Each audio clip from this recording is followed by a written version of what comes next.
In today's lecture, in next 32 minutes or so, whatever is remaining, we'll now start protein biosynthesis, and for the first time I'll be using the stylus. So protein biosynthesis, two important things you must remember. One is that the direction is always from amino terminal, which we call it as N terminal, to carboxy terminal. Direction of protein synthesis is always from amino terminal to C terminal, N terminal to C terminal. Amino group means the first amino acid of the polypeptide chain should have amino group free, and the last amino acid of the polypeptide chain should have carboxyl group free.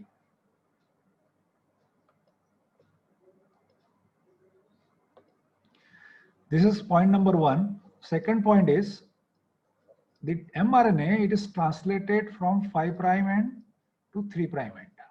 The direction of translation of mRNA is always from 5' end to 3' end. Okay, so these two things are very important.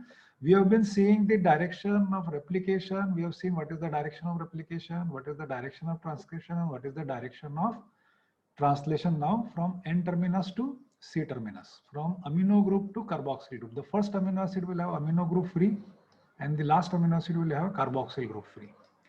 Okay, and we can understand this protein biosynthesis in three stages. Stage one is initiation.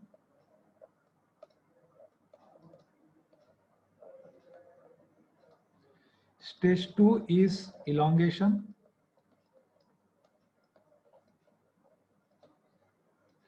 And stage three is termination.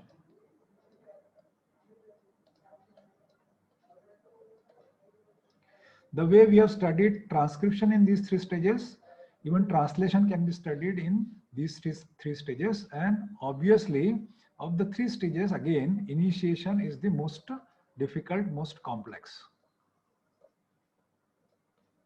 As we say in English, well begun is half done. So if initiation is done properly, then protein synthesis can take place, can continue properly, right? Let us understand initiation.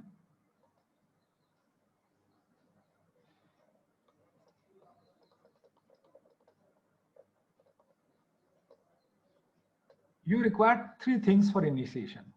One is what is called as initiation signals.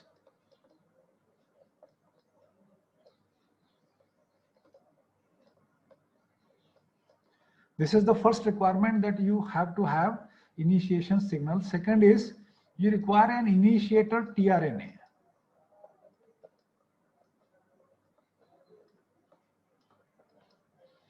And the third requirement is, of course, initiation factors.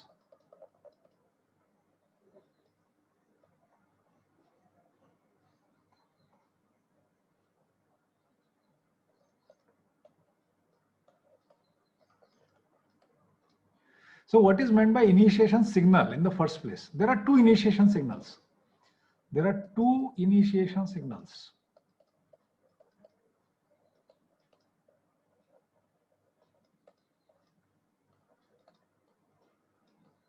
And what are those two initiation signals? One is an initiation codon.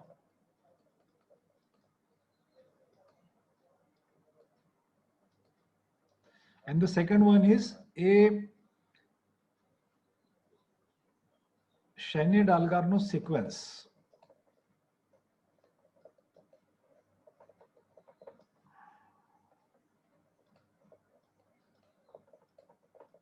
Which is typically purine rich.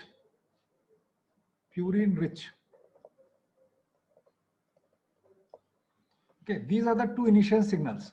So scientists initially screened the 5' end of all the messenger RNAs to see if some commonality exists. And they found out that in all the messenger RNAs at the 5' end, something like 25 nucleotides downstream from the 5' end.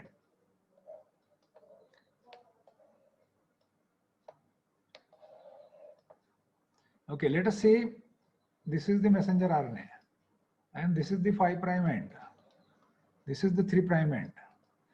Translation doesn't start, ribosome doesn't start translating from the terminal nucleotide at the 5 prime end. That means the first nucleotide is not the first nucleotide to be translated. Okay. Translation actually begins something like 25 nucleotides away from the 5 prime end. Okay. So people have screened the messenger RNAs, then they found out that around 25 nucleotides downstream, you know what is meant by downstream now. A codon is common, and this codon is generally AUG. This is therefore called as initiation codon. Okay, AUG is the initiation codon. So centered at around 25 nucleotides downstream from the 5 prime end of the messenger RNA, there is a codon. In majority of the cases, it is AUG, and in some cases, it can be GUG also. AUG codes for amino acid methionine, whereas GUG codes for amino acid valine.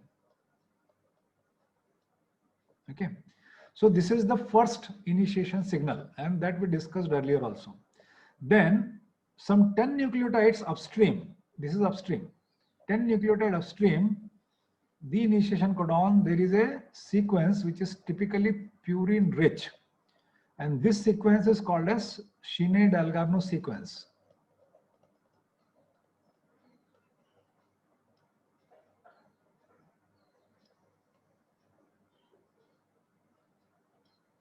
Okay, and how does this sequence help start initiation, help begin initiation? The simple answer to that is that the 16S ribosomal RNA, 16S rRNA, where it is present in the small subunit of the ribosome. Small subunit of the ribosome. This 16S rRNA has a complementary sequence to this Shinei-Dalgarno sequence. I am repeating it once again, that 16S ribosomal RNA, where it is present in the small subunit of the ribosome. This ribosomal RNA has a sequence which is complementary to the purine-rich Shinei-Dalgarno sequence, which is present somewhere between the initiation codon and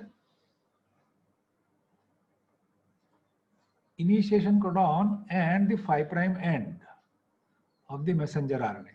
Okay, so these two initiation signals, they help the small subunit come and bind to the messenger RNA, and it is properly oriented so that AUG, or the initiation codon, it is placed at the P site. So you remember, we have seen 3 sites in the ribosome. We have seen what is called as an A site, we have seen what is called as a P site, and we have seen what is called as a E site. What I am saying is that the small subunit, with the help of these two initiation signals, will be placed on the messenger RNA in such a way that initiation codon occupies the P site. Right? So this is number 1. Second is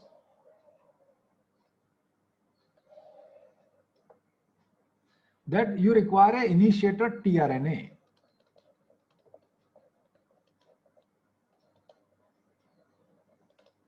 This initiator tRNA is a special kind of tRNA.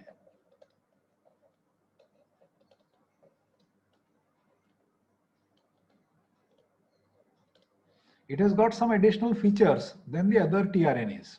Okay, and because of those additional features, because of those characteristics, this tRNA, it can enter the ribosome through P site. All other tRNAs, they can enter the ribosome only through the A site. Only this tRNA, initiator tRNA, it can enter the ribosome. It is allowed entry into the ribosome through the P site. Okay, so this is the specialty of this tRNA. This tRNA, obviously, since the codon codes for methionine, this tRNA is cognate for amino acid methionine. This tRNA is cognate for amino acid methionine. And how do you represent it? It is represented as tRNA F superscript MET. This is the initiator tRNA. tRNA subscript F and superscript MET. So how do we refer it? We refer it as tRNA F-MET. Okay, tRNA F-MET is initiator tRNA. What is the specialty of this tRNA? The specialty of this tRNA is that it can enter the ribosome directly through the P site. No other tRNA is allowed entry into the ribosome through the P site. All other are allowed entry through the A site only, right? So this is the second requirement of the initiation. What is the initiator tRNA? Okay. The third requirement is that you need to have initiation factor. Initiation is assisted by three factors.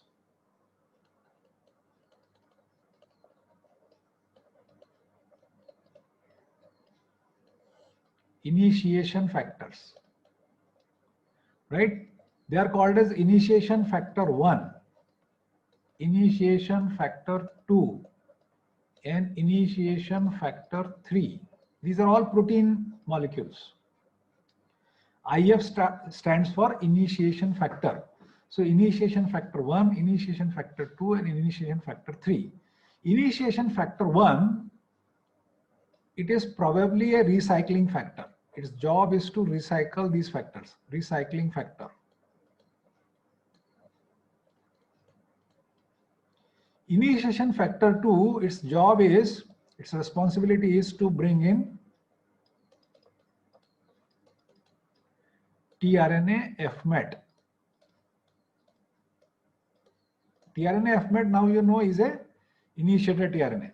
So it is the responsibility of initiation factor 2 to identify, recognize the tRNA F-MET or the initiator tRNA and bring it and place it at the partial P site. Partial, I am saying, on the small subunit. Once the large subunit also joins, it becomes the complete P site. So it is the responsibility of initiation factor 2 to recognize the initiator tRNA from the pool of tRNAs and bring it to the partial P site. And what is the job or responsibility of IF3? IF3 is to stabilize the small subunit. So if you remember, in one of my earlier lectures, I told you that the large subunit, this is the large subunit and this is the small subunit. They are in dynamic equilibrium.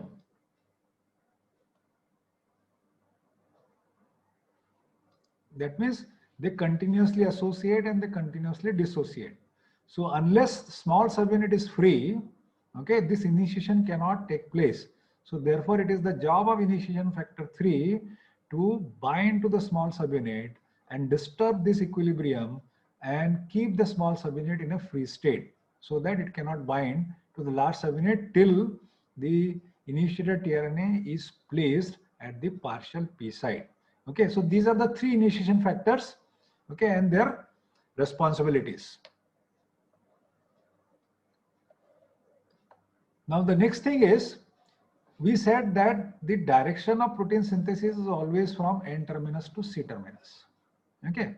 Now to maintain this, the problem is that the first amino acid, this is the first amino acid.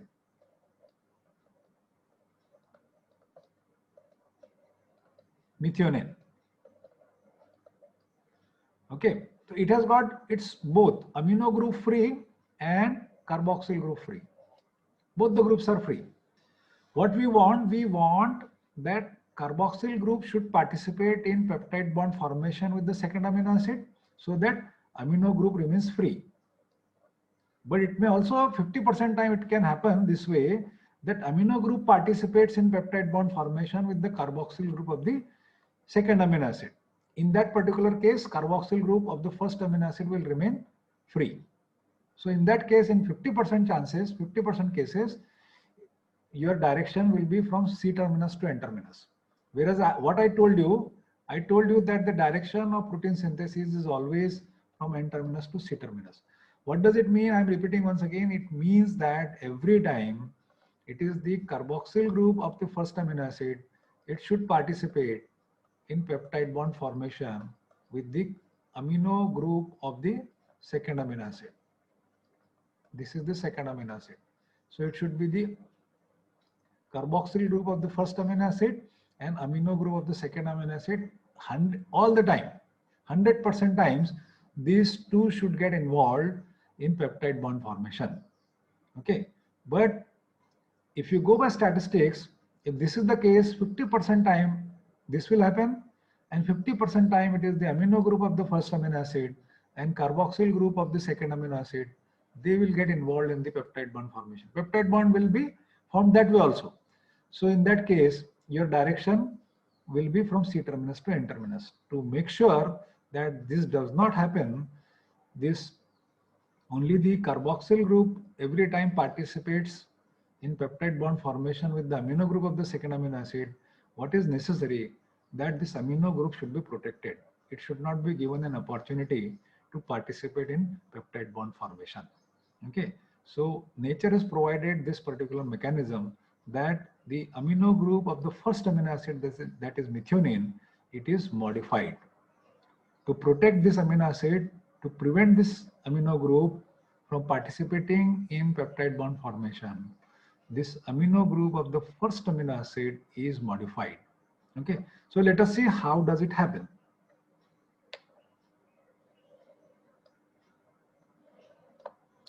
Ashutosh Wankhede is now joining. Welcome, Ashutosh. All right, so it goes like this.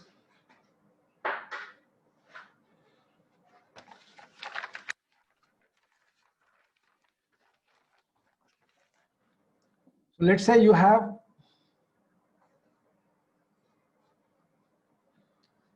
tRNA F met. What is this tRNA? Now you know that this tRNA is the initiator tRNA. And what does it indicate? Methionine met superscript, that it is a cognate tRNA for amino acid methionine. What does it mean? In other words, that it carries an anticodon which is complementary to the codon for methionine. And what is the codon for methionine? The codon for methionine is AUG. So it carries a anticodon which is complementary to the codon for methionine, that is AUG. So amino acid tRNA synthetase, a synthetase will catalyze the reaction. Methionine tRNA synthetase will catalyze the reaction, and methionine will be added. So what you will have? You will have methionine tRNA F met. Methionine tRNA F met, right? So methionine has now been charged. Methionine has now been esterified either to 2-hydroxyl group or 3-hydroxyl group of the ribose of the terminal A of the tRNA, right? And then after its addition, after its esterification, it is modified. The amino group is modified. And the formyl group is donated by what is called as N10 formyl tetrahydrofolate. Formyl tetrahydrofolate. N10 formyl tetrahydrofolate will be donating the formyl group. In all the biological reaction, the 1 carbon group is donated by N5 or N10 tetrahydrofolate. So N10 formyl tetrahydrofolate will be donating the formyl group. What remains is a tetrahydrofolate, and what do you get? You get formyl methionine tRNA F met. The amino group of this methionine has been formilated. We can put it another way also. You can say CHO. What does it mean? It means that it is the amino group of the first amino acid that has been formilated, that has been modified. And why we are doing this? This whole thing is being done to prevent the amino group of the first amino acid from participating in peptide bond formation. If it participates, then the direction of protein biosynthesis will not be maintained. What we want the direction to be maintained from N terminus to C terminus. Okay, so it is in this way, and the enzyme involved over here is called as transformylase. Transformylase. It is this enzyme which will be formilating the amino group of the methionine. Okay, so let us understand this in a little more details.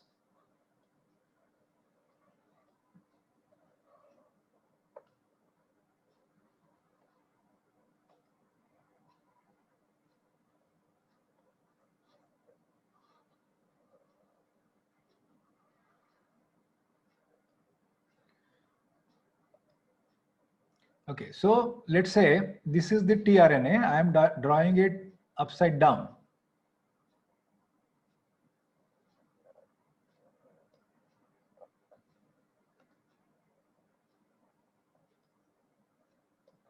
Okay, and now you know at the 3' end you have CCA, and to this A, the amino acid methionine is esterified. So how does it esterified? This is the esterification reaction.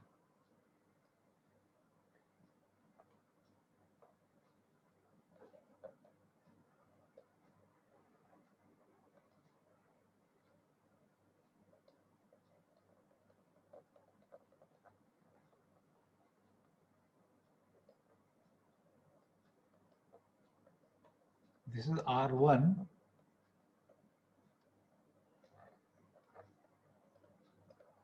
This is how amino acid is esterified to the terminal A at the 3' end of the tRNA, right? So this is R1, means it is the first amino acid, and this amino group is free, and we want this amino group to be protected. Okay, so this amino group is protected, you know, N5FH4 will donate the formyl group. What remains is tetrahydrofolate.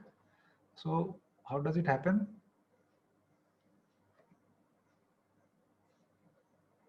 So you have this tRNA, this C, A, O, C double bond O, C, R1, H, NH, CHO. So this amino group has been modified. So this modified amino group cannot participate in peptide bond formation, right? So as a result of that, only the carboxyl group will participate in peptide bond formation. This will remain free, and we can maintain the direction, that is from N terminus to C terminus. The enzyme involved over here is transformylase. Okay. What is R1 in case of methionine? R1 in case of methionine is CH3, S, CH2, CH2. This is the side chain. Methionine side chain is CH2, CH2, S, CH3. R1 is this. All right. So hope I explained you this particular reaction in sufficient details. So for this particular reason, that we want to maintain the direction of protein biosynthesis, the amino group of the first amino acid, that is methionine, it is formilated and it is charged, methionine is charged to a specific tRNA, and that is called as initiator tRNA. Why it is specific? Because this tRNA can directly enter the ribosome through the P site. Right? Now, how does initiation take place? So let us understand step by step how initiation takes place. So first thing is, so you have these two subunits, ribosome subunit, and as I told you that they are in dynamic equilibrium. Okay, so what IF3 does is, you know what is IF3 now, initiation factor 3. It binds to the small subunit. Okay, please write down binding of IF3 and large subunit LSU to SSU is mutually exclusive.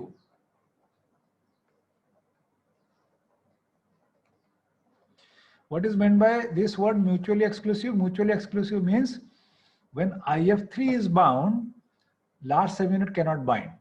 And when large subunit is bound, IF3 cannot bind. So once IF3 binds, large subunit cannot bind. So effectively, IF3 is disturbing that equilibrium.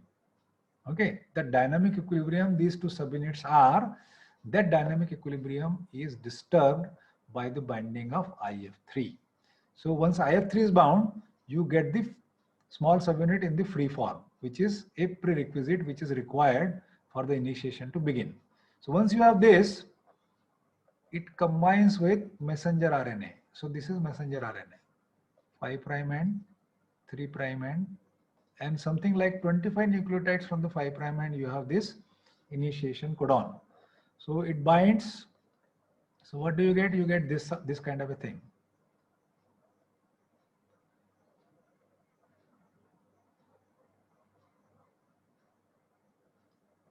Okay. This initiation codon is at the P site. This is A site, there is another codon here. Okay, and this is the E site. There is nothing over here. Okay, it would have been pretty simple had the first nucleotide at the 5' end of the messenger RNA, it had that first nucleotide been the part of the first codon. That means translation started from the first nucleotide, you would not have required any initiation signal. But translation doesn't start from the first nucleotide. It starts from 25 nucleotides away from the 5' end. Something like 25 nucleotides, not exactly 25 to 30 nucleotides away from the 5' end.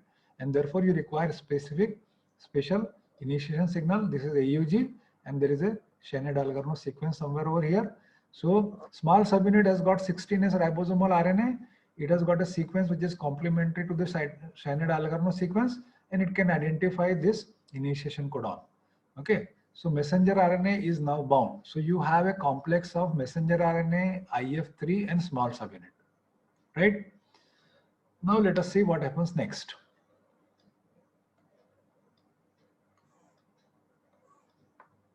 So you have, the picture is like this. So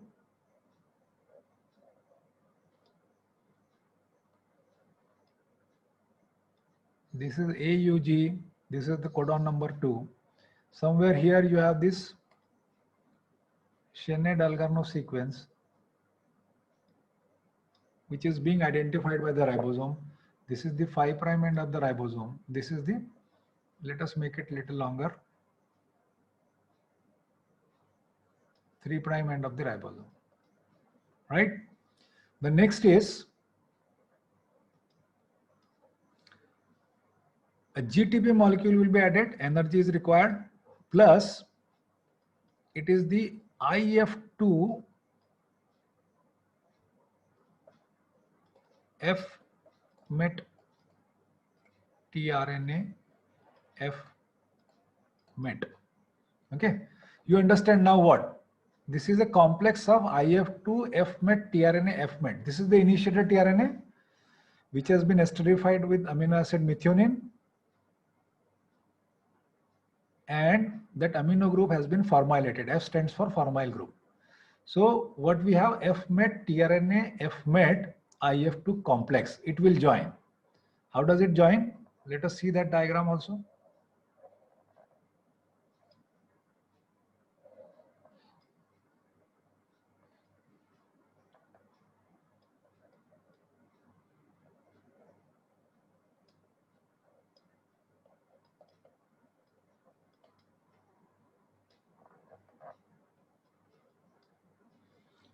Right, and there is a IF3 here. IF3 still remains there. Who brings initiator tRNA to this complex? It is the responsibility of IF2. Initiation factor 2 will recognize the initiator tRNA carrying a modified methionine, and it is the responsibility of this factor to place that initiator tRNA at the P side. This is the P side. This is the virtual P side. Okay, this is the A side. This is A side. This is P side. And then this is E side. Right? So it is the responsibility of IF2 to place the initiator tRNA at the P side. Okay, what next?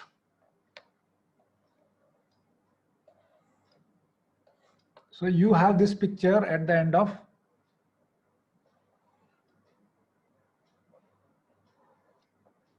okay.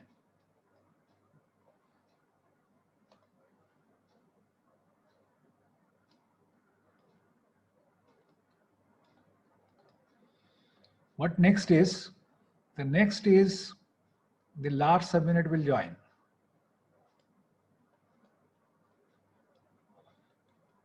IF3, IF2, GDP plus PI, they will leave. And you will have